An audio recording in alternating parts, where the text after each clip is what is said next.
की पत्नी होंगी उनका भी कोई ना कोई हरण करके लेके चला जाएगा, ये मैं श्राप देता हूँ। और तीसरी बात सुनो, जिस आकृति को देकर के आपने मेरा अपमान किया, आपने मुझे बंदर बनाया, तो समझ लेना एक दिन ऐसा समय आएगा कोई सहायता नहीं करेगा, केवल एक बंदर ही आपकी सहायता करेगा। और जैसे ही श्राप दिया महाराज, भगवान कहते हैं कि श्राप शीश धर हर्ष हिय प्रभु बहु विनती कीन्ह, निज माया जय प्रबलता कर सुख पानिधि। जैसे ही श्राप दिया वैसे ही भगवान ने उस श्राप को शिरोधार्य किया और अपनी माया से कहा कि अब आप नारद जी के हृदय से चली जाओ, उनके नेत्र पर जो पर्दा आपने डाला था अब वो हटा दो।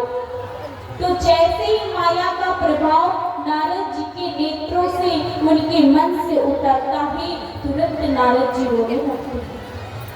अरे मैंने क्या कर दिया, मैंने अपने ही प्रभु को श्राप दे दिया। कहते हैं प्रभु मैं अब यही चाहता हूँ कि वो श्राप वापस ले लें। तो भगवान कहते हैं नारद जी, ये जो सोच रहे हो कि आपने श्राप दिया, नहीं, ये मैंने स्वयं भी आपको अपने लिए श्राप दिलवाया है।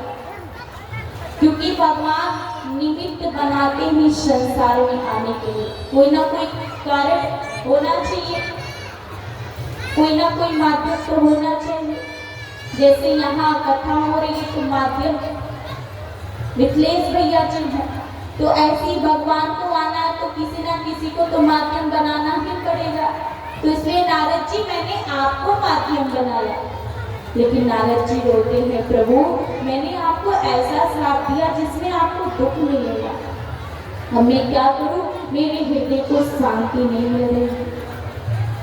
तो भोलेनाथ, तो भगवान कहते हैं आप भोलेनाथ का जाप करो।